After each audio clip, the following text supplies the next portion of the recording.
Good evening to everyone. कैसे हो आप सभी? Hope you all are fine and preparing well for your state examination. So जो आज का हमारा सेशन है वो है एस्टेट पीजीटी फिजिक्स पे। काफ़ी स्टूडेंट के मैसेज आए हुए थे और इस क्लास का सभी को इंतज़ार था। तो आज हमारा ऑप्टिक्स का जो सेकंड क्लास है वो हम डिस्कस करेंगे, रे ऑप्टिक्स पार्ट 2।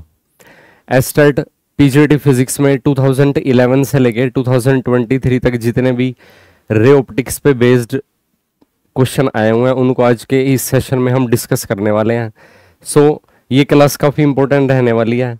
अगर आप इस चैनल पे फर्स्ट टाइम विजिट कर रहे हैं, आपने वीडियो को लाइक करना है, चैनल को सब्सक्राइब करना है और लेटेस्ट इन्फॉर्मेशन के लिए बेल नोटिफिकेशन को ऑन करना है। आपने क्लास को मैक्सिमम शेयर करना है ताकि ज़्यादा से ज़्यादा स्टूडेंट को इसका बेनिफिट हो सके। और ये क्लास जितनी एस्टेट के लिए इंपॉर्टेंट है उतनी ही है केवीएस, एनवीएस, ईएमआरएस, एपीएस और फाइनली DSSS बी के लिए भी उतनी ही इंपॉर्टेंट है। जितने भी स्टेट या फिर सेंट्रल गवर्नमेंट के टीचिंग एग्जाम है, सभी एग्जाम के पॉइंट ऑफ व्यू से ये क्लास काफ़ी इंपॉर्टेंट रहने वाली है। तो अपनी इस क्लास को लास्ट तक ज़रूर देखना है। आइए स्टार्ट करते हैं।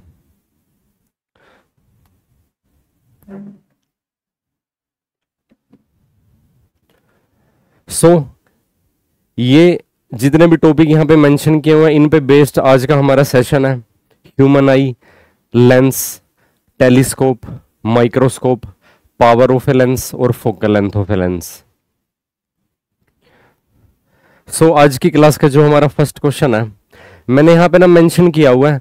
इसमें ना आपको ना टीजीटी और पीजीटी के दोनों के क्वेश्चन मिलेंगे। पीजीटी का कंटेंट ज्यादा रहेगा और टीजीटी की ना मैंने टीजीटी जो एस्टेट है उसमें जैसे ना 60 मार्क्स की साइंस आती है तो 60 में से अप्रोक्सीमेटली 20 मार्क्स का ना फिजिक्स का सेक्शन आता है। मैंने 2017 से लेकर 2023 के ना PYQ करवाए हुए हैं इंडिविजुअली। उसकी प्लेलिस्ट आपको मिल जाएगी अगर आप टीजीटी एस्टेट में भी पार्टिसिपेट करना चाहते हो, टीजीटी साइंस के लिए। और यहाँ पे मैंने क्वेश्चन करवाए हुए हैं चैप्टर वाइज भी।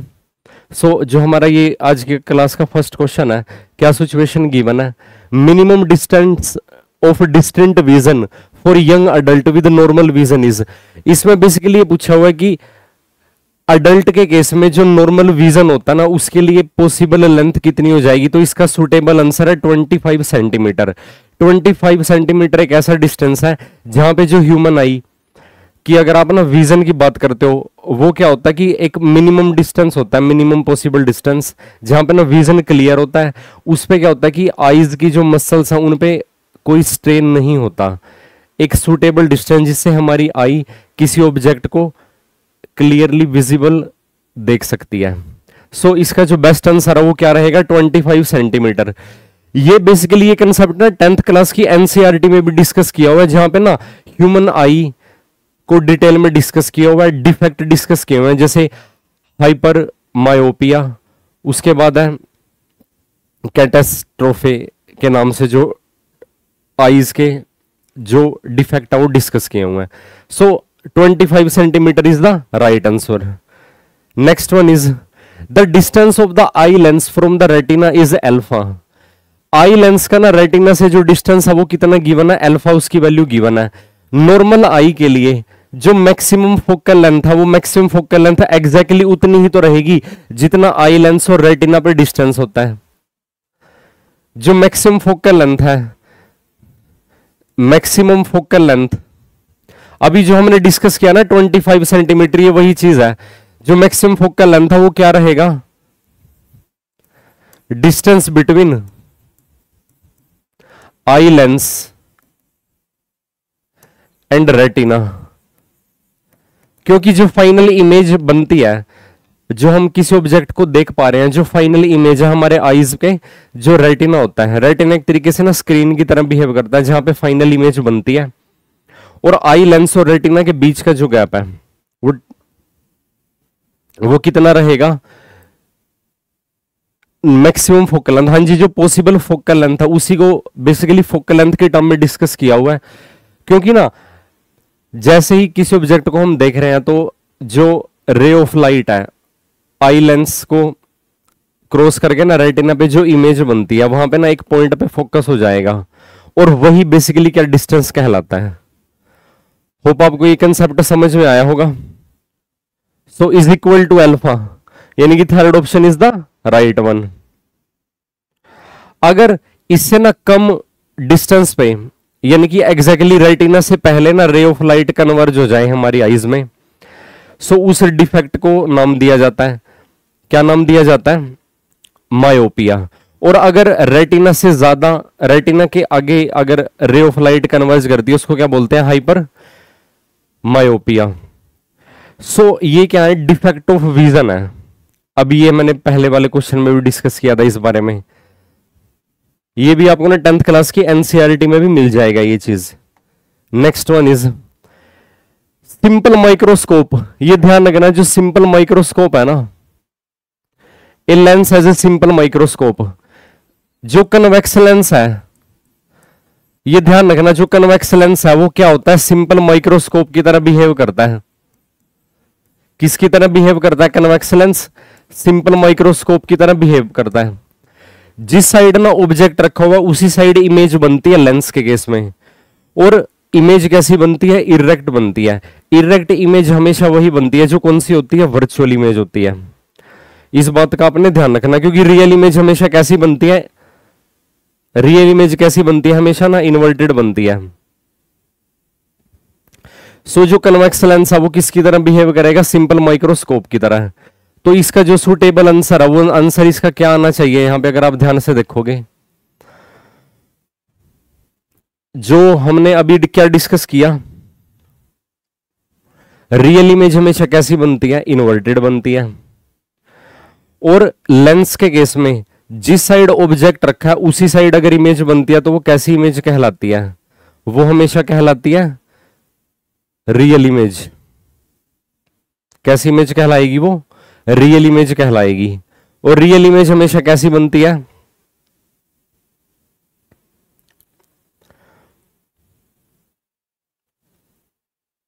इन्वर्टेड बनती है।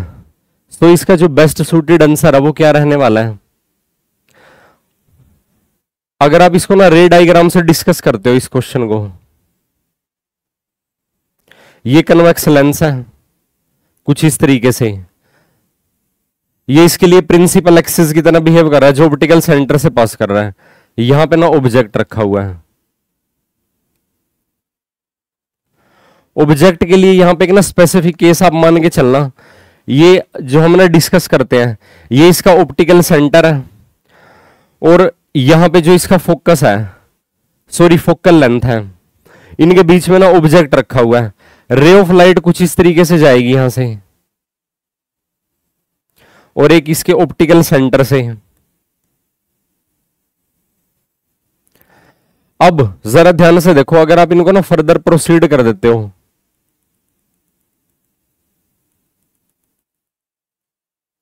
कुछ इस तरीके से, हमने क्या डिस्कस किया था कि रियल इमेज हमेशा कैसी बनेगी? रियल इमेज हमेशा इन्वर्टेड बनेगी। अच्छा, फर्दर इसको भी अगर आप प्रोसीड कर देते हो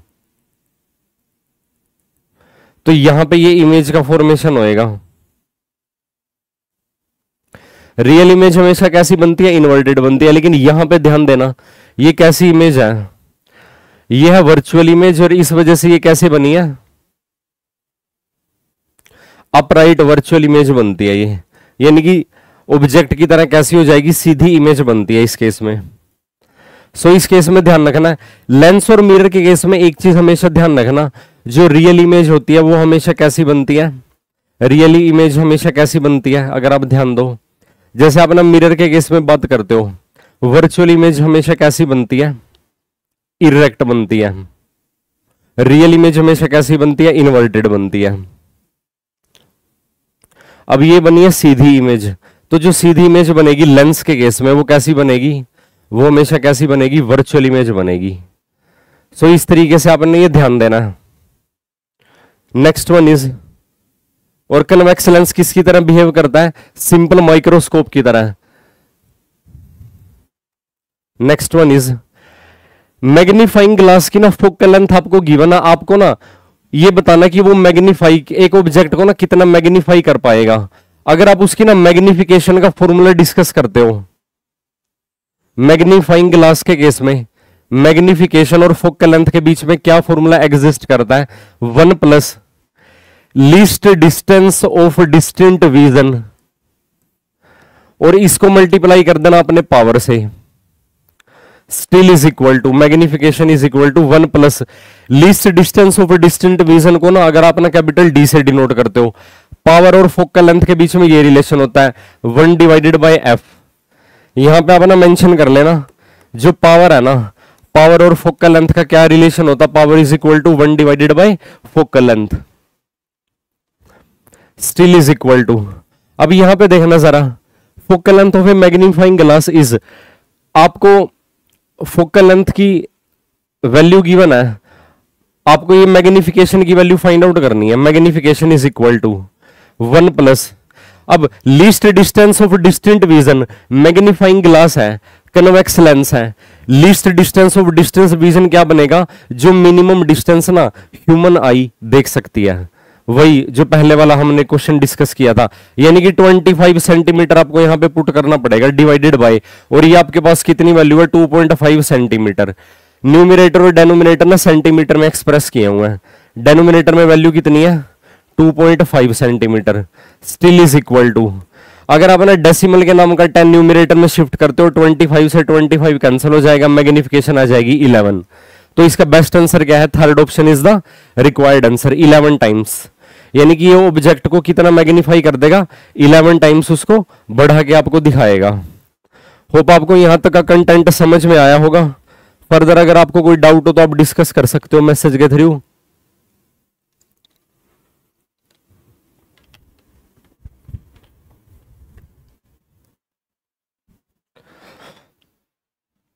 next one is, next question देखते हैं।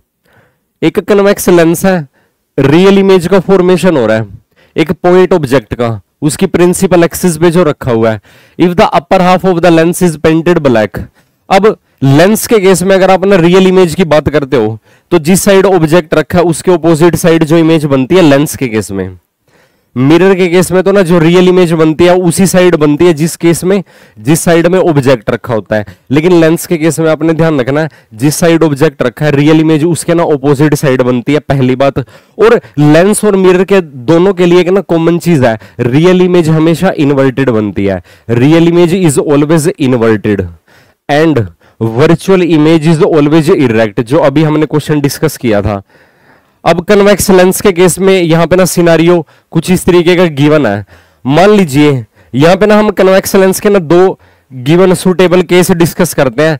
अगर मान लीजिए आपको ना एक कंप्लीट कन्वेक्स लेंस गिवन है कुछ इस तरीके से, यानी कि इसको ना ब्लैक पेंट नहीं किया हुआ, ये टोटल कन्वेक्स लेंस ना ट्रांसपेरेंट है, उस केस में देखना जरा, यहां पे ना रे ऑफ लाइट क्या करेंगी, कन्वर्ज करेंगी आफ्टर रिफ्रैक्शन, तो ये इसका क्या कहलाएगा, ये इसका ना फोकल लेंथ कहलाएगा और ये इसका ना फोकस कहलाता है ये पॉइंट। अब इन्होंने ना दूसरी जो सिचुएशन है उस सिचुएशन में ना क्या गिवन आपको, if the upper half of the lens is painted black, अगर कन्वेक्स लेंस का अपर हाफ है उसको ना ब्लैक पेंट कर दिया जाए। अब अपर हाफ को ना ब्लैक पेंट अगर कर दिया जाए तो कुछ इस तरीके से ना, मान लीजिए इसका ना हाफ सेगमेंट है, यहां पे इसको ना ऐसे ना ब्लैक कर दिया। अब ध्यान से देखो जरा, रे ऑफ लाइट जैसे आ रही थी, यहां पे आप एक ऑब्जेक्ट भी दिखा सकते हो। अब मान लीजिए जैसे ये ऑब्जेक्ट है यहां पे, अब रे ऑफ लाइट ना कुछ इस तरीके से एंटर करेंगी यहां पे रे ऑफ लाइट ना, एक तो ध्यान देना ऑप्टिकल सेंटर से तो रे ऑफ लाइट क्रॉस करेगी ही करेगी, और दूसरा रे ऑफ लाइट ऑब्जेक्ट से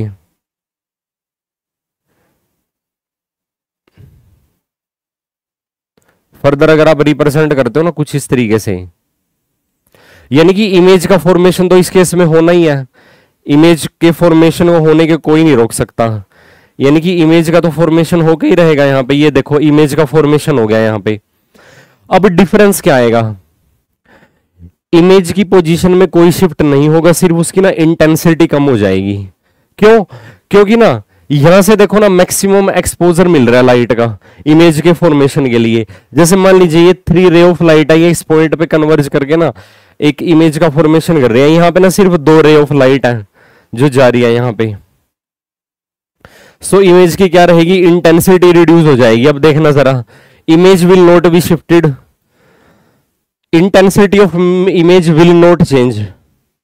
ये तो बात ठीक है ना, ना इंटेंसिटी तो चेंज होएगी, ये तो गलत है, इंटेंसिटी कम हो जाएगी।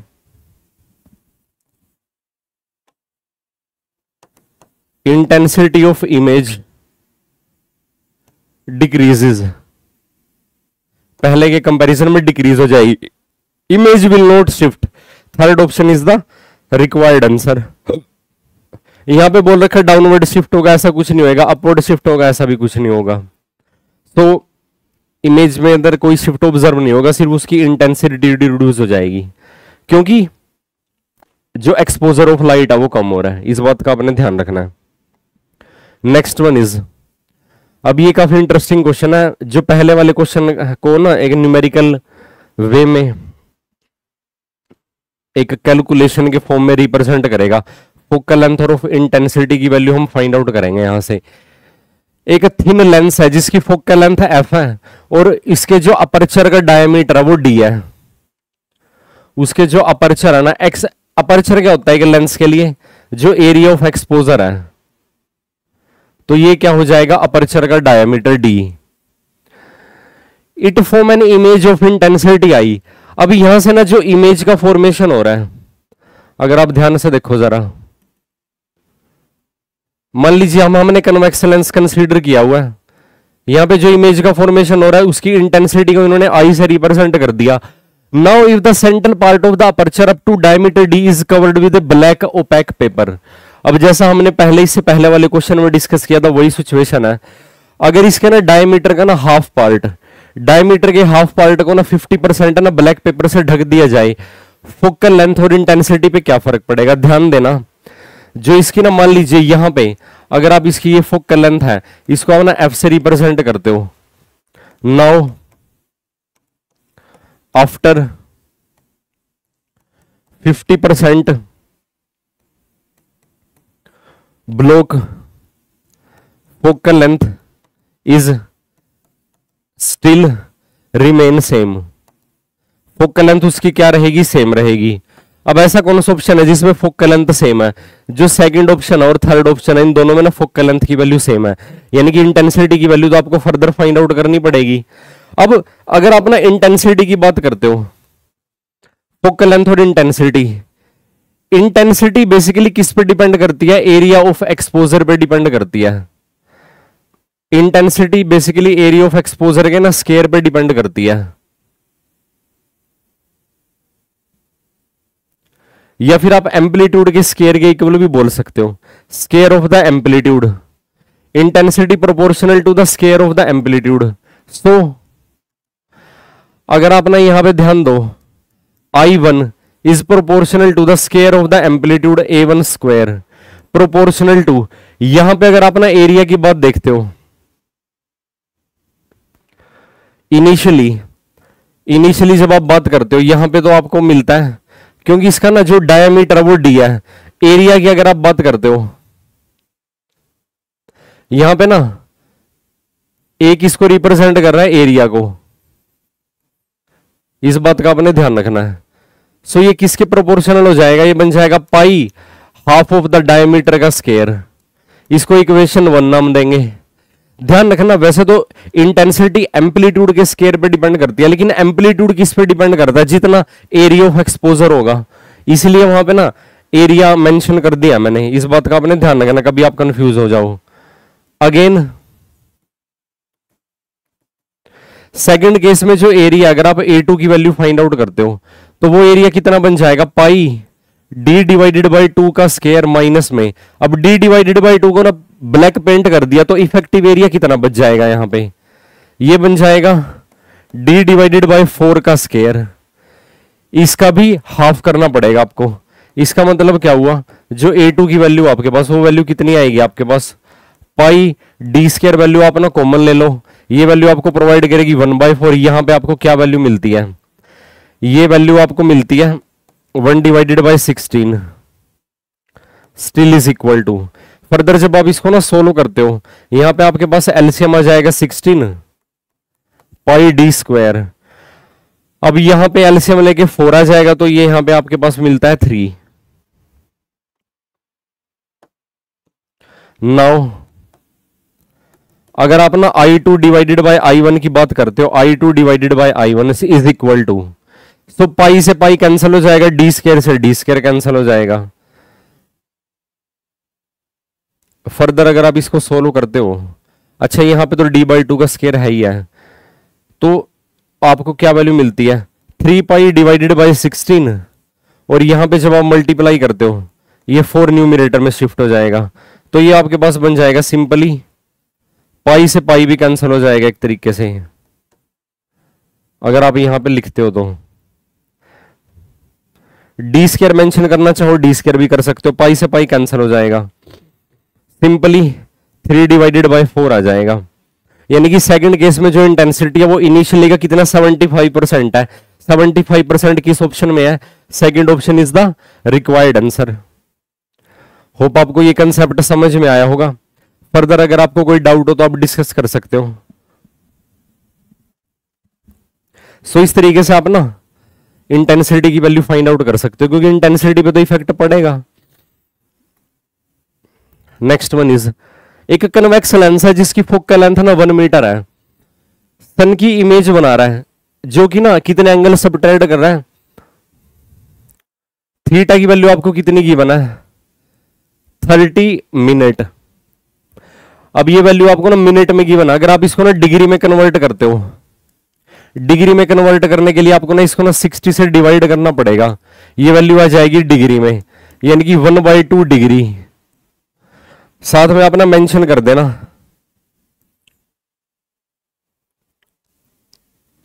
क्या मेंशन करोगे 1 degree is equal to 60 minute. इसका मतलब क्या हुआ 1 minute is equal to 1 divided by 60 degree. सबसे पहले तो अब ये हमने एंगल ना डिग्री में कन्वर्ट कर लिया, अब डिग्री से आप इसको ना रेडियन में कन्वर्ट कर दो। इसका मतलब क्या हुआ, फर्दर अगर आप इसको ना रेडियन में कन्वर्ट करते हो, जब आप इसको रेडियन में कन्वर्ट करते हो, पाई रेडियन की वैल्यू ना 180 डिग्री होती है, यानी कि 1 डिग्री की वैल्यू होती है पाई अपॉन 100। हम इसको ना ऐसे लिखने की कोशिश करते हैं, देखना जरा 1 डिग्री डिवाइडेड बाई 2, आप इसको ऐसे लिख सकते हो, या फिर आप इसको ना सिंपल ऐसे लिख दोगे 1/2 मल्टीप्लाई में 1 डिग्री। अब आपको कोई कंफ्यूजन नहीं रहना चाहिए यहां पे। अब still is equal to 1 by बाई 2 1 डिग्री, पाई रेडियन होता है 180 डिग्री के इक्वल, तो 1 डिग्री हो जाएगा पाई अपॉन 180 रेडियन के इक्वल। अब मैं इसका ना फॉर्मूला भी मेंशन कर देता हूं यहां पे, क्योंकि हमारे पास ये फॉर्मूला होता है pi radian is equal to 180 degree. इसका मतलब क्या हुआ, जो 1 डिग्री है उसकी वैल्यू हो जाएगी पाई अपॉन 180 रेडियन। और यहां पे किसको रिप्रेजेंट कर रहा है, रेडियन को रिप्रेजेंट कर रहा है। अब यहां पे आपको ना किसकी वैल्यू फाइंड आउट करनी है, then the diameter of the solar disc will be, solar disc का ना डायमीटर कितना होएगा। अगर आप यहां पे ना डायग्राम बनाते हो, लेंस कौन सा है, कन्वेक्स लेंस है, सोलर डिस्क का जो डायमीटर होएगा वो वैल्यू आपको ना फाइंड आउट करनी है, इफेक्टिव डायमीटर। ये कन्वेक्स लेंस है। अब यहां से यहां पे जो एंगल का फॉर्मेशन हो रहा है, ये वाला एंगल है जो, ये एंगल की वैल्यू कितनी गिवन आपको 30 मिनट गिवन है। अब ये वाला इफेक्टिव डायमीटर की वैल्यू आपको ना फाइंड आउट करनी है। अब यहां पे आपको ना क्या कंसेप्ट लगाना पड़ेगा, थीटा की वैल्यू हमने रेडियन में तो कन्वर्ट कर लिया, अब एक तरीके से आपको वो लगाना पड़ेगा आर्क की लेंथ का, यानी कि जो लेंथ ऑफ आर्क है ना। और सबसे पहले जरूरी बात, जो इसकी ना फोकल लेंथ है, फोकल लेंथ का भी आपने ध्यान रखना है। फोकल लेंथ की वैल्यू 1 मीटर गिवन है। जो आर्क होती है उसको आपने कैसे लिखते हो, रेडियस को आप किससे मल्टीप्लाई करके लिखते हो? एंगल से मल्टीप्लाई करके लिखोगे। Still is equal to radius की वैल्यू कितनी दे रखी है आपको? फोकल लेंथ 1 मीटर है, रेडियस की वैल्यू 1 मीटर है, मल्टीप्लाई कर दो एंगल से। एंगल आपको दे रखा पाई डिवाइडेड बाय 360 डिग्री। तो ये जो आपका कंप्लीट आंसर आएगा ये मीटर में आएगा, पाई डिवाइडेड बाय 360 मीटर, यानी कि fourth option is the required answer. So इस तरीके से आप ना प्रोसीड कर सकते हो। डायग्राम को और थोड़ा अपना जैसे सर्कल की आर्क को आप ना जब उसके सेंटर से कनेक्ट कर दो, थोड़ा और इसको रिफाइन करके बनाया जा सकता। मैंने ना लेंस के मीडियम से इसको बनाया इस वजह से। अदरवाइज आप ये मान के चलो कि ये जैसे ना सर्कल का सेंटर है और ये सर्कल का क्या है, कोई भी एक रैंडम आर्क है, तो आर्क की लेंथ क्या हो जाएगी? रेडियस का प्रोडक्ट किसके साथ? एंगल के साथ। वही कंसेप्ट हमने लगाया, सिंपल। होप आपको ये कंसेप्ट समझ में आया होगा। Next one is convex lens की ना फोकल लेंथ दे रखी है, उसको एक कनकेव लेंस जिसकी फोकल लेंथ ना 10 सेंटीमीटर उसके कॉन्टेक्ट में रख दिया। What will be the focal length of the combination? Combination की ना फोकल लेंथ की वैल्यू आपको ना फाइंड आउट करनी है कुछ इस तरीके से। ये कॉम्बिनेशन ऑफ लेंस आपको गिवन है। अब यहां पे अगर आप ना कन्वेक्स लेंस की फोकल लेंथ की बात करो, मान लीजिए ये फर्स्ट लेंस है f1, ये कितनी गिवन है आपको? 8 सेंटीमीटर। और कनकेव लेंस में कन्वेक्स लेंस की फोकल लेंथ होती है पॉजिटिव, इस बात का आपने ध्यान रखना है। प्लस में क्या है? 8 सेंटीमीटर। और फर्दर अगर आप कनकेव लेंस की फोकल लेंथ की बात करते हो, उसकी जो फोकल लेंथ है वो क्या होती है आपके पास? नेगेटिव। तो ये बन जाएगा माइनस में 10 centimetre. What will be the focal length of the combination? अब क्या इन दोनों की फोकल लेंथ को हम एल्जेब्रिकली ऐड करेंगे या फिर सब्ट्रैक्ट करेंगे या इनका रेशियो कंसीडर करेंगे? यहां पे आपने कंसेप्ट लगाना पावर का। आपने इन दोनों की ना सबसे पहले इंडिविजुअल पावर की वैल्यू फाइंड आउट करनी है, फिर ये जो कॉम्बिनेशन ऑफ लेंस है इसकी जो टोटल पावर हो जाएगी वो इन दोनों लेंस की पावर की सम के इक्वल हो जाएगी। यानी कि अगर आप जरा ध्यान से देखो यहां पे, अगर आप ना P1 की बात करते हो, P1 की वैल्यू हो जाएगी 1 divided by f1 is equal to convex lens की फोकल लेंथ की अगर आप बात करते हो, पावर की बात करते हो 1/8 आएगी, और ये वैल्यू आपके पास आएगी डायोप्टर के अंदर, अगर फोकल लेंथ आपको सेंटीमीटर में गिवन है। और अगर आप P2 की बात करते हो तो वो बन जाएगा 1/f2, यानी कि और ये वैल्यू आपके पास आ जाएगी 1/10 डायोप्टर।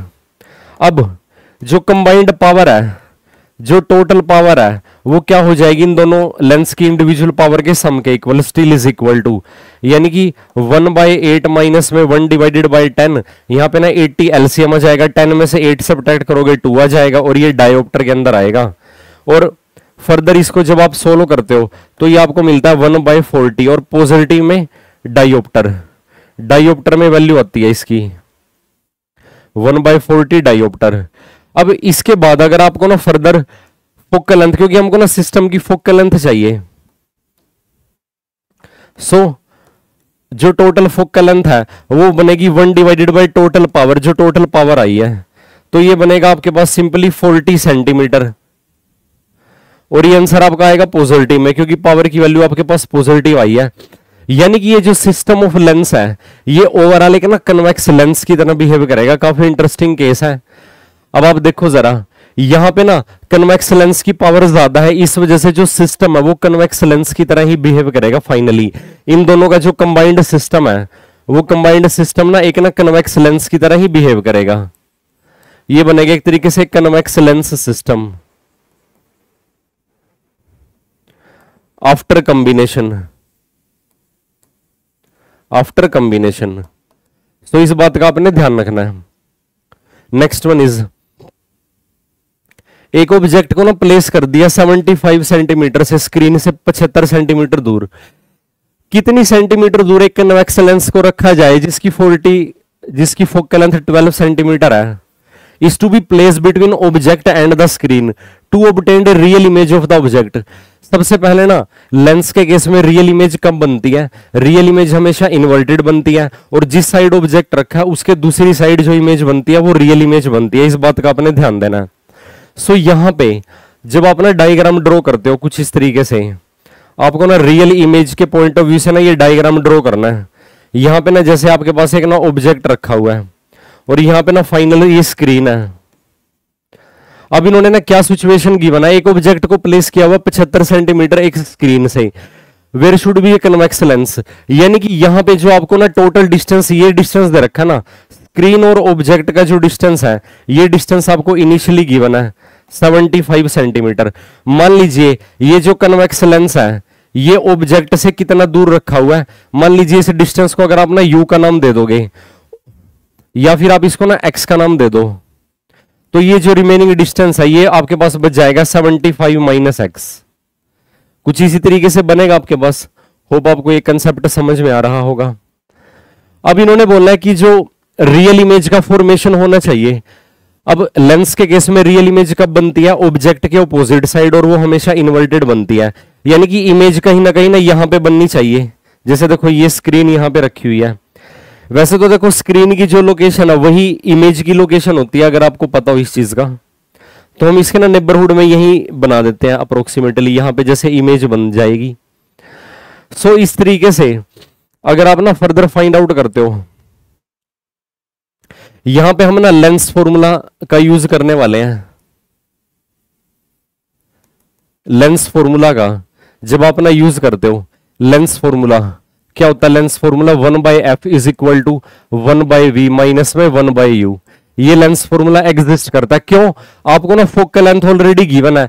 कन्वेक्स लेंस के केस में फोकल लेंथ की वैल्यू पॉजिटिव होती है, कन्वेक्स लेंस के केस में फोकल लेंथ की वैल्यू होती है आपके पास पॉजिटिव, क्योंकि कन्वेक्स लेंस एक ऐसा लेंस होता है जो रे ऑफ लाइट को कन्वर्ज करता है एक रियल पॉइंट पे, यानी कि एक्चुअली में वहां पे एक इमेज बनती है, इस वजह से इसकी फोकल लेंथ पॉजिटिव कंसीडर की जाएगी कन्वेक्स लेंस के केस में। सो इस तरीके से यहां पे आप लिखोगे 1/12 इज इक्वल टू, अब 1/v तो ये वाला डिस्टेंस है जो लेंस के राइट साइड में है, यानी कि लेंस और स्क्रीन के बीच का गैप है। क्यों, इमेज का फॉर्मेशन कहां हुआ है, जहां पे स्क्रीन रखी हुई है। सो v की वैल्यू आपके पास कितनी है, 1/75 माइनस एक्स, और माइनस में u क्या है, ऑब्जेक्ट की पोजीशन लेंस के रिस्पेक्ट में, वो उसके ना लेफ्ट में रखा हुआ है। साइन कन्वेंशन क्या बोलती है, लेफ्ट, लेंस के लेफ्ट में जो भी आप डिस्टेंस कंसीडर करते हो, चाहे वो ऑब्जेक्ट की पोजीशन है या बाय चांस अगर इमेज का भी फॉर्मेशन हो, वो आपको नेगेटिव कंसीडर करनी पड़ेगी। सो 1/u की वैल्यू आपको कंसीडर करनी पड़ेगी यहाँ पे माइनस एक्स। ये हमारी ओवरऑल इक्वेशन बन गई। ये वैल्यू आपको ना x के लिए सोल्व करनी है, और x की वैल्यू को जब 75 में से सब्ट्रैक्ट करते हो तब आपको ये पोजीशन मिलती है। तब यहाँ पे ना आंसर ना डुअल आए हुए हैं, जैसे ना 25 और 75। अब ध्यान रखना इन दोनों डिजिट का सम हमेशा ना 75 को ही रिप्रेजेंट करेगा। अब फर्दर अगर आप इसको ना सोल्व करोगे, फर्दर जब आप इसको ना सोल्व करते हो आपको क्या वैल्यू मिलती है, यहाँ पे आपको ना सबसे पहले तो एलसीएम कंसीडर करना पड़ेगा। एलसीएम इसका आ जाएगा x 75 माइनस एक्स, न्यूमिरेटर में आपको मिलता माइनस एक्स, माइनस में 75, और यहां पे आपको मिलेगा प्लस में x।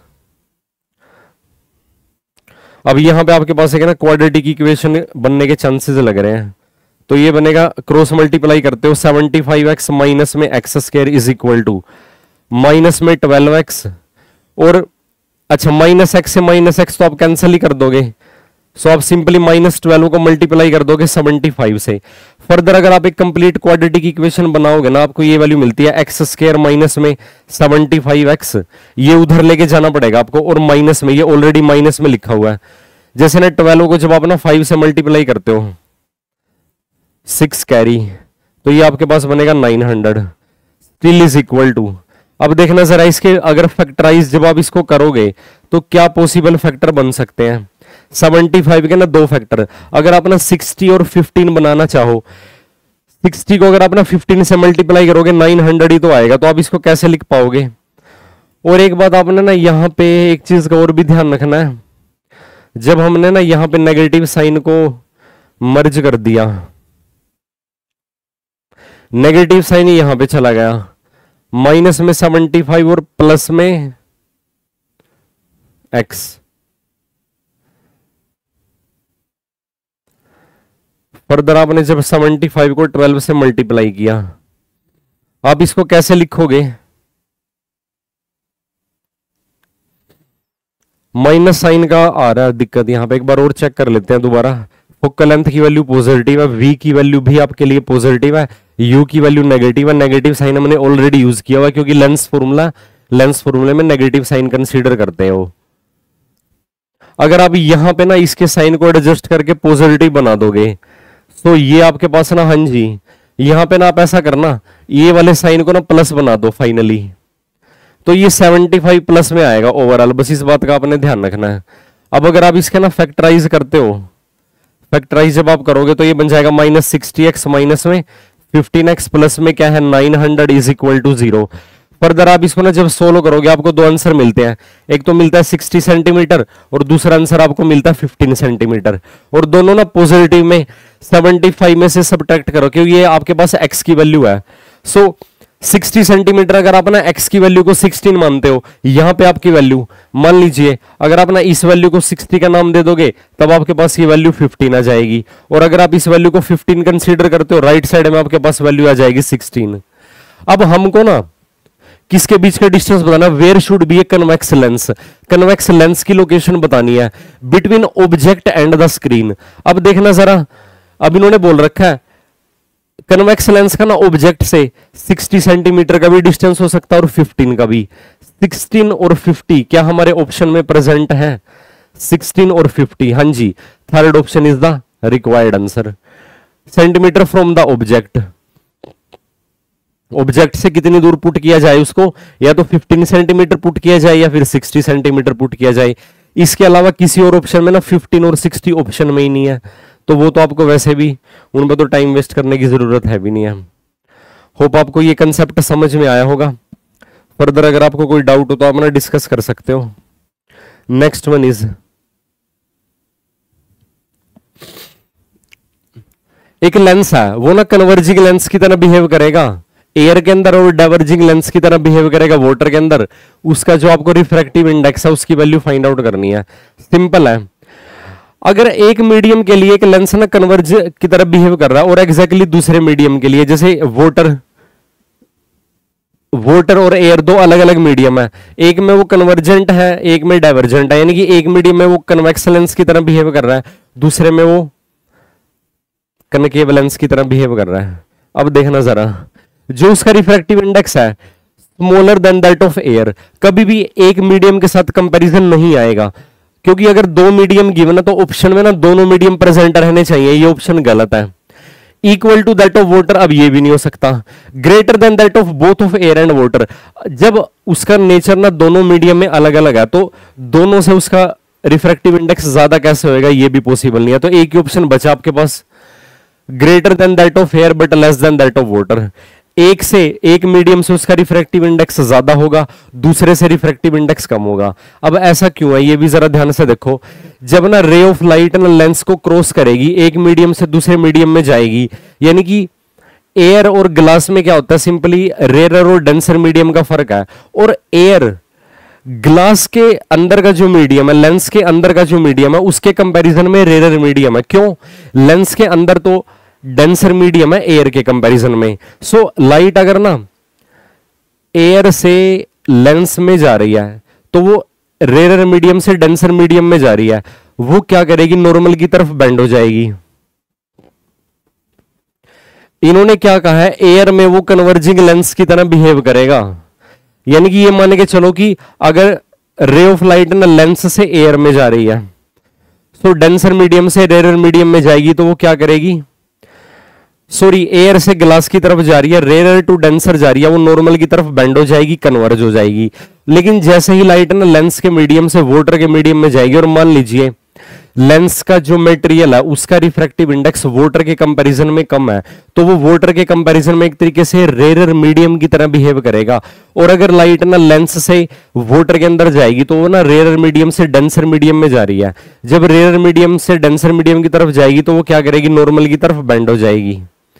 रेयर से डेंसर की तरफ जाएगी तो बेंड हो जाएगी, और एयर के कंपैरिजन में अगर ज्यादा है तो वहां पे वो नॉर्मल से दूर हट जाएगी, यानी कि वो डाइवर्ज हो जाएगी। इस तरीके से आपने इस चीज को समझना है, greater than that of air but less than that of water. Air के कंपैरिजन में ज्यादा है और वाटर के कंपैरिजन में कम है। होप आपको ये कंसेप्ट समझ में आया होगा। मैं यहां पे इसका रीजन दे देता हूं। When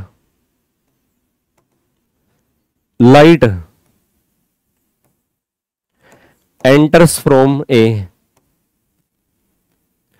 rarer medium into a denser medium, then it bends towards the normal. Also, when moves from a denser to rarer medium, it bends away from normal. तो वो क्या करेगी, नॉर्मल किससे दूर हट जाएगी, इस वजह से वो कन्वर्जेंट और डाइवर्जेंट नेचर एग्जिस्ट करेगा। होप आपको ये कंसेप्ट समझ में आया होगा। नेक्स्ट वन इज, एक कन्वेक्स लेंस है, कन्वेक्स लेंस की पावर ना 4 डायोप्टर गिवन है। अब यहां पे अगर आप ना कन्वेक्स लेंस ना ड्रॉ करते हो, कन्वेक्स लेंस के केस में मान लीजिए पावर को P1 से एक्सप्रेस करते हैं, क्योंकि कन्वर्जिंग लेंस होता है तो पॉजिटिव में कन्वेक्स लेंस की पावर को रिप्रेजेंट कर दिया। Keep on contact A concave lens of power 3D। अब ये यहाँ पे ना आपको ना कनकेव लेंस गिवन है। अब ये कैसा लेंस होता है, ये एक ना डाइवर्जिंग लेंस होता है, तो इसकी पावर को आप कैसे एक्सप्रेस करोगे, माइनस में 3D से एक्सप्रेस करोगे। अब overall the effective power of the combination is, जो इफेक्टिव पावर होगी सिस्टम की वो क्या रहेगी, इन दोनों पावर का ना सम के इक्वल रहेगी। फोकल लेंथ यहाँ पे कैलकुलेट करने की जरूरत नहीं है, क्योंकि इफेक्टिव पावर आप ना ऐड कर देते हो सिस्टम ऑफ लेंस की। सो यहाँ पे 4 डायोप्टर प्लस 4 डायोप्टर और माइनस में 3 dioptre is equal to +1 dioptre. So +1 dioptre है, यानी कि so combination will behave as a converging lens या फिर convex lens with power is equal to +1 dioptre. कितनी पावर वाला कन्वर्जिंग लेंस रहेगा, +1 डायोप्टर पावर वाला कन्वर्जिंग लेंस रहेगा। Radii of curvature of both the surface of a lens are equal. Radii of curvature पहले समझते हैं। जैसे ना लेंस दो स्फेरिकल, जैसे देखो जरा, ये आपके पास मान लीजिए ना कन्वेक्स लेंस है। अगर आप इसको ना ऐसे ना फ्रेगमेंट बना दोगे, इसके 2 टुकड़े कर दोगे, तो ये किसी ना लार्ज स्फीयर का हमेशा ना पार्ट रहता है।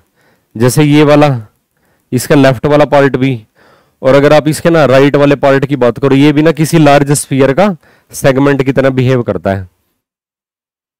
इस वजह से अगर आप इस फर्स्ट लेयर की बात करते हो, इसका जो रेडियस ऑफ कर्वेचर आप इसको R1 से डिनोट करते हो, और जो दूसरे वाला पार्ट है ये वाला, इसको आप ना R2 से डिनोट करते हो। जो R1 है ना, R1 को अपना पॉजिटिव कंसीडर करते हो, R2 को अपना नेगेटिव कंसीडर करते हो। लेकिन उन्होंने ये कहा है कि रेडाई ऑफ कर्वेचर है वो क्या है, आपस में इक्वल है, यानी कि मैग्नीट्यूड की सेंस में इक्वल दे रखे हैं, यानी कि R1 is equal to R2। ये वैल्यू आपको गिवन है, अच्छी बात है गिवन हो तो। Next one is, if one of the surface is made plane by grinding. अब एक ग्राइंडर का यूज करके इसकी ना एक सरफेस को ना प्लेन बना दिया। मान लीजिए let R2 let second surface made plane. अगर उसको बना देंगे तब जो R2 की वैल्यू है, R2 की वैल्यू कितनी बन जाएगी, इनफाइनाइट बन जाएगी। रेडियस ऑफ कर्वेचर की वैल्यू कितनी बन जाती है प्लेन सरफेस के लिए, इनफाइनाइट बनेगी।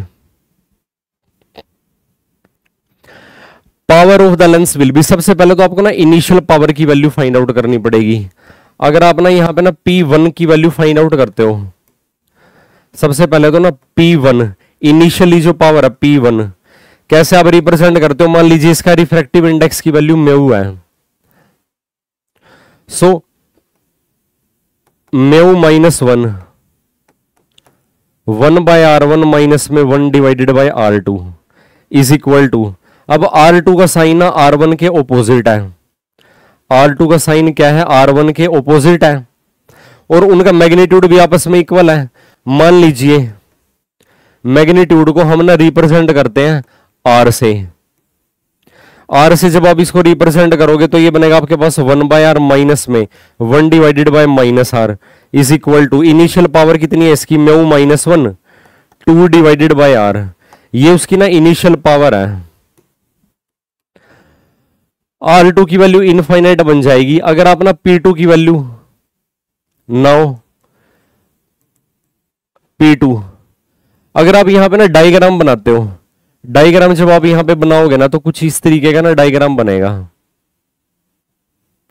इसके लिए जो रेडियस ऑफ कर्वेचर है R1 की वैल्यू क्या है +r, और यहां पे जो अपना R2 की वैल्यू कंसीडर करते हो वो वैल्यू आपको ना इनफाइनाइट कंसीडर करनी पड़ेगी। प्लेन सरफेस के लिए रेडियस ऑफ कर्वेचर की वैल्यू कितनी होती है, इनफाइनाइट। क्या होती है रेडियस ऑफ कर्वेचर की वैल्यू, इनफाइनाइट। अब इस केस में अगर आप ना P2 की वैल्यू फाइंड आउट जब करोगे, तो P2 की वैल्यू जब आप फाइंड आउट करोगे, रिफ्रैक्टिव इंडेक्स तो सेम रहेगा, तो ये रहेगा म्यू -1, रिफ्रैक्टिव इंडेक्स पे तो नहीं फर्क पड़ेगा कोई। Nature of material 1 divided by R1 minus में 1 divided by R2।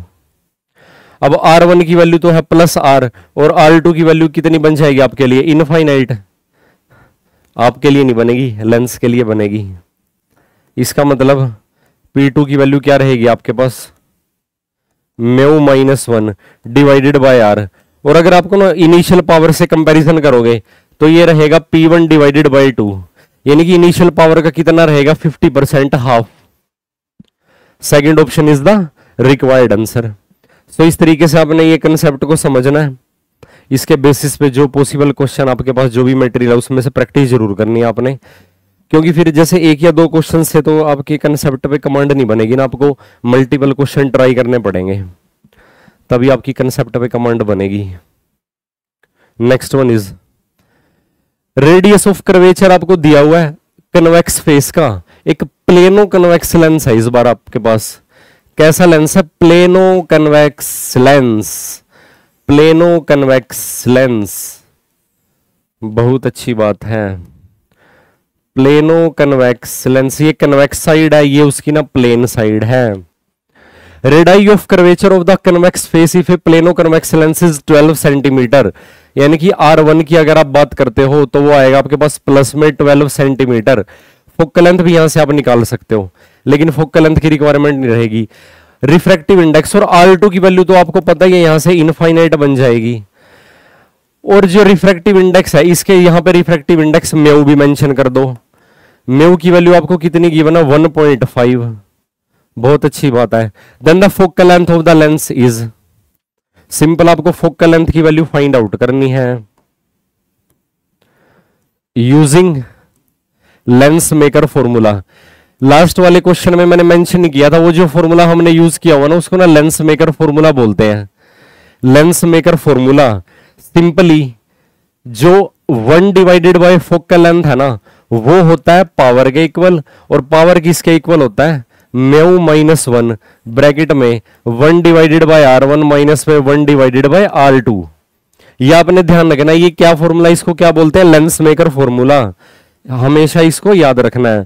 Focal length हमने पॉजिटिव, अच्छा फोकल लेंथ की वैल्यू तो फाइंड आउट करनी है, 1 डिवाइडेड बाय f को आप एस सच रखोगे।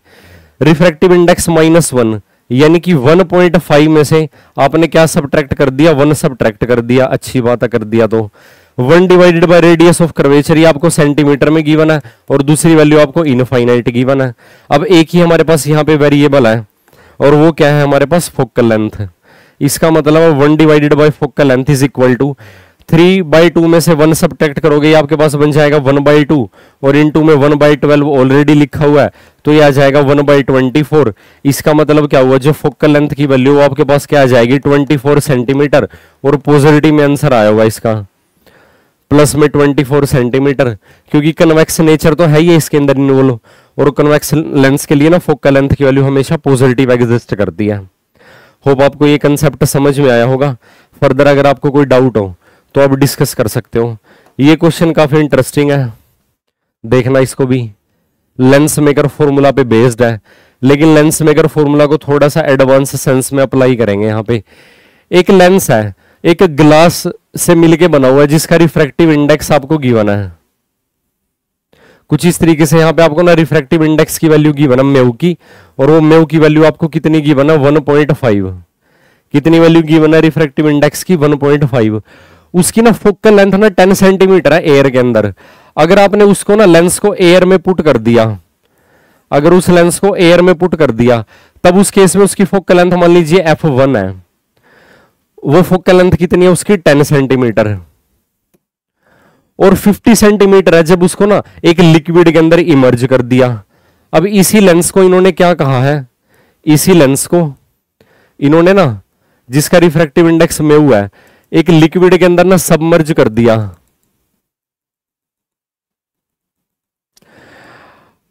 अब यहां पे उसकी अगर आप ना फोकल लेंथ को रिप्रेजेंट करते हो f2 से, यहां पे अगर आप उसकी फोकल लेंथ को f2 से रिप्रेजेंट करते हो, यहां पे जो उसकी फोकल लेंथ आएगी तो वो फोकल लेंथ बनेगी यहां पे 50 सेंटीमीटर। इस बात का आपने ध्यान देना है।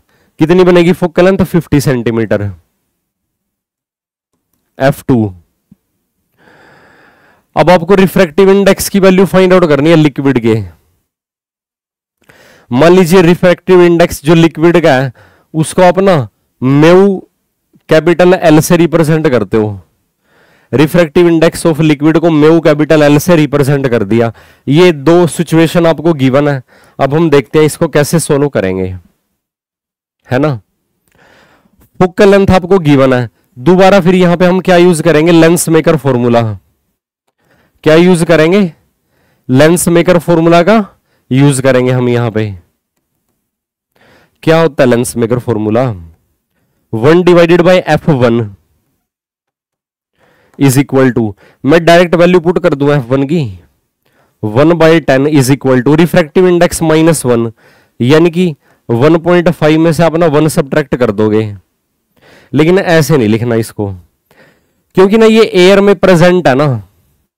हम यहां पे लिखेंगे, मान लीजिए ये लेंस है जो, क्योंकि यहां पे ना वर्ड लिखा हुआ ग्लास का, यहां पे हम ना रिलेटिव रिफ्रैक्टिव इंडेक्स लिखेंगे ग्लास का एयर के रिस्पेक्ट में। इस बात का आपने ध्यान रखना है, relative refractive index of glass with respect to air. और फाइनली यहां पे हम क्या लिख देंगे, 1/r1। r1 भी अननोन है, r2 भी अननोन है। देखते हैं कैसे सोल्व होगा। होप आपको ये कंसेप्ट समझ में आया होगा। स्टिल इज इक्वल टू, इसको फर्दर जब आप सोल्व करते हो, जब आप ना mu g with respect to a लिखते हो, यानी कि ग्लास का रिफ्रैक्टिव इंडेक्स एयर के रिस्पेक्ट में लिखते हो, तो वो रिप्रेजेंट करता है refractive index of glass divided by refractive index of air. इसको आप कैसे लिखोगे, refractive index of glass divided by refractive index of air. उसकी वैल्यू तो 1 ही होती है, आपको पता ही होगा। एयर के रिफ्रैक्टिव इंडेक्स की वैल्यू r1 और ये बन जाएगा r2।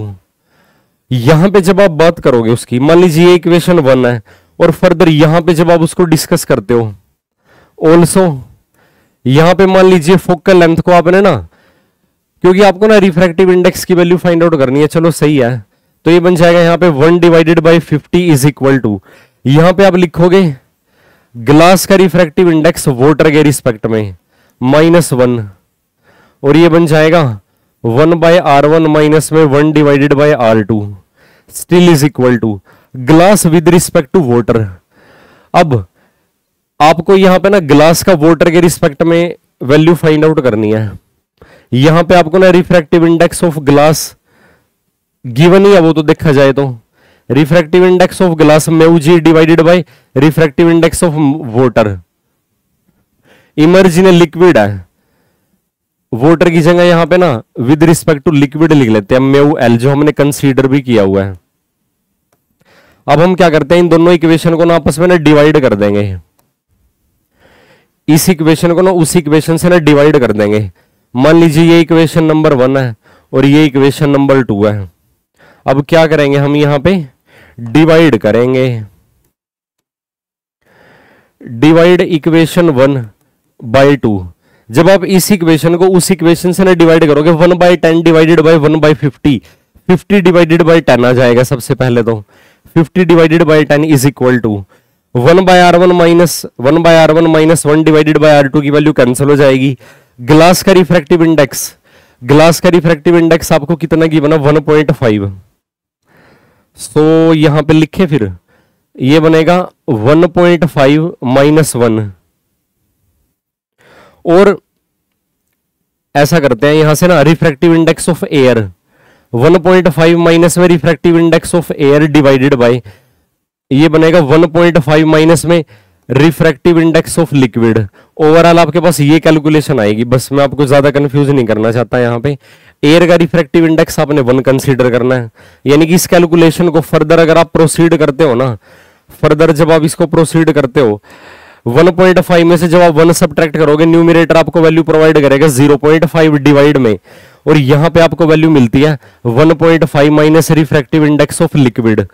अब नेक्स्ट कैलकुलेशन हम यहां पे लिखेंगे। इसका मतलब क्या हुआ, 50 को जब आपने 10 से डिवाइड किया 5 आपको यहां पे मिल जाएगा, और न्यूमरेटर में 0.5 है उसका 10 क्रॉस होकर इधर आ जाएगा, 5 से 5 कैंसिल हो जाएगा। सो ये आपके पास बन जाएगा फर्दर आपके पास ये क्या बन जाएगा, पहले हम इसको लिखते हैं 5 इज इक्वल टू 0.5। वहां पे आप एलसीएम ही ले लो ना। 0.5 को जब आप ना 1/2 लिखोगे न्यूमरेटर में तो आपके पास 1 बच जाएगा। यहां पे आप लिखोगे 3/2 माइनस में म्यू एल, तो ये बन जाएगा 3 माइनस में ट्वाइस ऑफ म्यू एल। इसका मतलब क्या हुआ, फर्दर जब आप इसको सोल्व करते हो ना, फर्दर आपको क्या वैल्यू मिलती है 15 माइनस में 10 times mu L is equal to 1। 10 times mu L की वैल्यू आपके पास बन जाएगी 14, और म्यू एल की वैल्यू आपके पास जो आएगी सोल्व करने के बाद, कहीं गड़बड़ तो नहीं कर दी हमने। इक्वेशन 1 को हमने 2 से डिवाइड किया है, 1/10 को 1/50 से डिवाइड किया है, 50 बाय में 10 आ जाएगा। Glass with respect to liquid, ये वैल्यू हमने ठीक लिखी है। ग्लास का रिफ्रैक्टिव इंडेक्स आपको 1.5 गिवन ही था, वहां पे ग्लास का एयर के रिस्पेक्ट में लिखा, एयर का रिफ्रैक्टिव इंडेक्स 1 है, 1/R1 ये वैल्यू कैंसिल हो जाएगी। ग्लास का रिफ्रैक्टिव इंडेक्स 1.5 में से ना, अच्छा हमने इक्वेशन 1 को 2 से डिवाइड किया ना, एयर वाला वहां पे न्यूमरेटर में आएगा, डेनोमिनेटर में ये लिक्विड वाला आएगा। एयर का रिफ्रैक्टिव इंडेक्स तो हम 1 कंसीडर करेंगे 1, और इसका रिफ्रैक्टिव इंडेक्स की वैल्यू आपको ना फाइंड आउट करनी ही है। यहां से ना अप्रोक्सीमेटली आपका आंसर आ रहा है 1.4, तो ये बनेगा ऑप्शन नंबर 4। एक बार मैं इसका आपको ना क्रॉस चेक करके बता रहा हूं। यहां से जो म्यू एल की वैल्यू आपके पास आई है वो आई है 1.4। एक बार मैं इसका ना आंसर आपको ना क्रॉस चेक करके बताऊं, फिर इसका जो आंसर आया हुआ है 1.36 आया हुआ है। 1.36 कैसे आया हुआ है, जैसे 1/2 और 3/2, ये वैल्यू हमने सही लिख लिया यहां पे। 15 माइनस में 10 times mu L is equal to 1, 10 times mu L is equal to 14। 15 और 14, इसका आंसर ना ये थर्ड गिवन है, थर्ड ऑप्शन गिवन है इसका 1.36।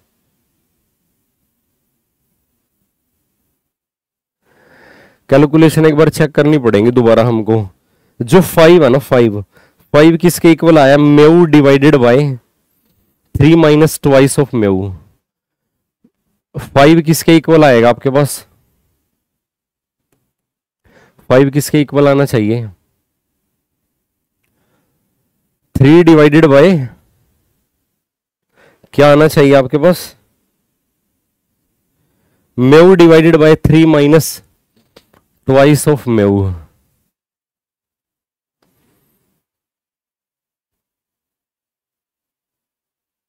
म्यू एल हमने लिखा था। चलो आप एक बार ना इसका ना क्रॉस चेक कर लेना, इसका आंसर बाकी है, थर्ड ऑप्शन है। आप एक बार इसके ना कैलकुलेशन सोल्व कर लेना, इसके बाद वाली, इसके बाद एक बार ना ट्राई कर लेना, बाकी थर्ड ऑप्शन है इसका। यहाँ पे यानी कि जो आपके पास है ना फाइनली म्यू की वैल्यू जो आती है वो कुछ इस तरीके से आएगी 15 डिवाइडेड बाय 14। जब आप इसको ना डिवाइड करते हो, अब यहाँ पे ना कैरी 1, 15 डिवाइडेड बाय 14 आता है आपके पास। क्या फाइनल आंसर बनता आपके पास? 15 डिवाइडेड बाय 11 आना चाहिए। 11 आएगा यहाँ पे। 15 डिवाइडेड बाय 11, हाँ जी 15 डिवाइडेड बाय 11 आएगा। आप एक बार ये सोल्व कर लेना। नेक्स्ट वन इज, एक स्मॉल लाइट बल्ब है 3 मीटर बायोकन्वेक्स लेंस के ना लेफ्ट में रखा हुआ 3 मीटर की दूरी पर। बायोकन्वेक्स लेंस है which form an image 2 metre to the right of the lens. Biconvex lens, यहां पे एक तरीके से ना ये बल्ब रखा हुआ है,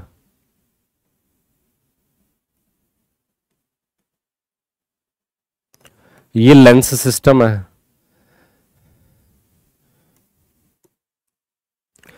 three metre to the left, ये लेफ्ट में कितनी दूरी पर रखा हुआ है? 3 मीटर पे। Which form an image 2 metre to the right of the lens, इसकी जो इमेज बनती है वो बनती है 2 मीटर पे। और इमेज, क्योंकि ना राइट साइड में इमेज जो बनती है वो हमेशा कैसी बनती है? बताओ कैसी बनती है लेंस के केस में? रियल इमेज हमेशा इन्वर्टेड बनती है, इस बात का आपने ध्यान देना। The lens is made up of a transparent material of refractive index 1.4। अब यहां पे जो आपको ना रिफ्रैक्टिव इंडेक्स की वैल्यू गिवन है वो वैल्यू आपको गिवन है 1.4 and it's two surface have equal radii of curvature, यानी कि R1 is equal to R2 is equal to R। बस साइन कन्वेंशन का आपने ध्यान रखना है। R1 को आपने पॉजिटिव कंसीडर करना है, R2 को आपने नेगेटिव कंसीडर करना है। Simple, using lens maker formula. और ये 2021 में आया हुआ क्वेश्चन है। लेंस मेकर फॉर्मूला का आपने यूज करना है। लेंस मेकर फॉर्मूला आपको क्या समझाता है? 1/f is equal to mu minus 1 divided by R1 minus 1 divided by R2। आपको किस चीज की वैल्यू निकालनी है? Value of the radii of curvature. Radii of curvature R की वैल्यू निकालनी है आपको simply. The lens is made up of a transparent material of refractive index, अच्छा small to the left of biconvex lens. अच्छा एक interesting बात है, यहां से ना फोकल लेंथ निकाल लीजिए लेंस फॉर्मूला का यूज करते हुए। 1/f को कैसे लिखोगे बताओ शाबाश? कन्वेक्स लेंस के केस में या फिर लेंस के केस में? लेंस के केस में 1/f को अपना ये वैल्यू लिखोगे is equal to refractive index की वैल्यू क्या गिवन है? 1.4 माइनस 1।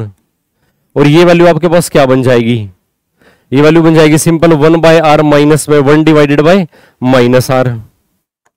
फर्दर जब आप इसको ना सोल्व करते हो इज इक्वल टू v की वैल्यू आपको ना पॉजिटिव कंसीडर करनी है, तो ये बन जाएगा 1/2 माइनस में 1 डिवाइडेड बाय, और ये आपके पास बन जाएगा माइनस में 3। ये मैंने यहां पे इस पार्ट में ना लेंस फॉर्मूला लगा दिया। Lens formula as you know 1/f is equal to 1/v minus के 1/u। 1.4 में से 1 सब्ट्रैक्ट करोगे 0.4 मिलता आपको, और ये वैल्यू आपको मिलती है 2 डिवाइडेड बाय r। और आपको क्या वैल्यू फाइंड आउट करनी है? रेडियस ऑफ कर्वेचर ही तो बताना है। क्या बताना आपको? Radius of curvature. So radius of curvature की वैल्यू आप यहां से निकाल लो सिंपली। अच्छा इसको फर्दर जब आप ना सोल्व करते हो ये वैल्यू आपको मिलती है 0.8 divided by r। So r की वैल्यू आपको कितनी मिलती है? 1/2 में ना 1/3 जब आप ऐड करोगे एलसीएम लेने के बाद आपको ये वैल्यू मिलती है 5 divided by 6 is equal to, और यहां पे आपको वैल्यू मिलती है 0.8 डिवाइडेड बाय r। इसका मतलब है रेडियस ऑफ कर्वेचर की वैल्यू कितनी आएगी? 0.8 multiply 6 divided by 5 still is equal to.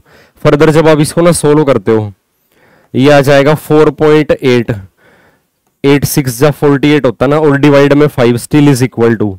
Further जब आप इसको ना सोल्व करोगे, अब ये 4.8 5 से छोटा है 0.5 9 जा 45 35 6 जा 30 0.96 मीटर।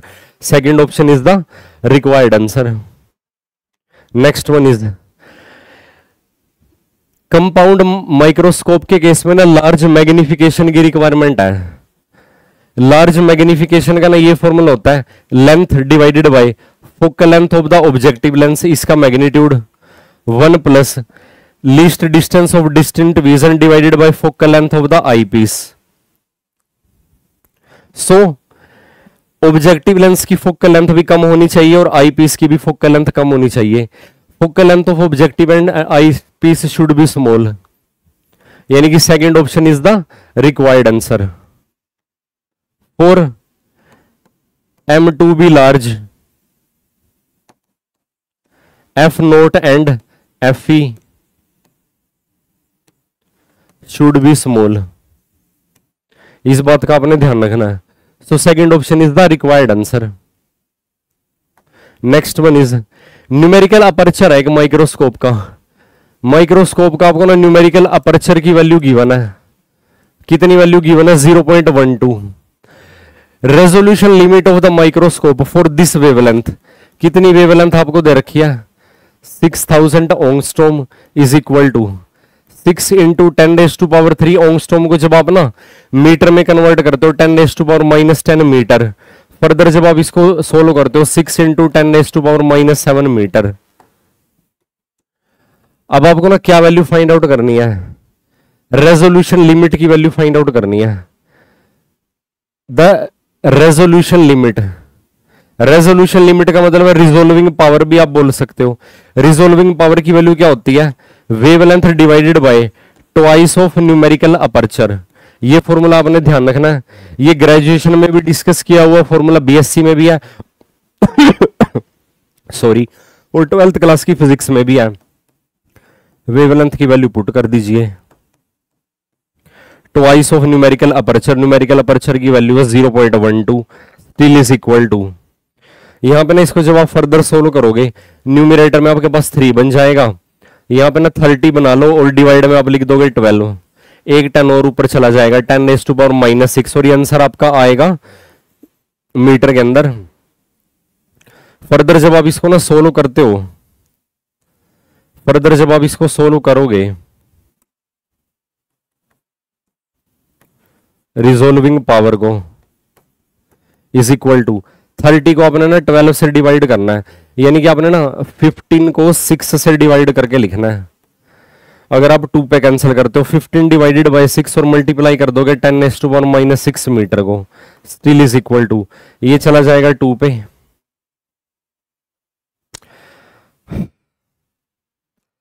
फॉर्मूला तो हमने खैर सही लगाया है।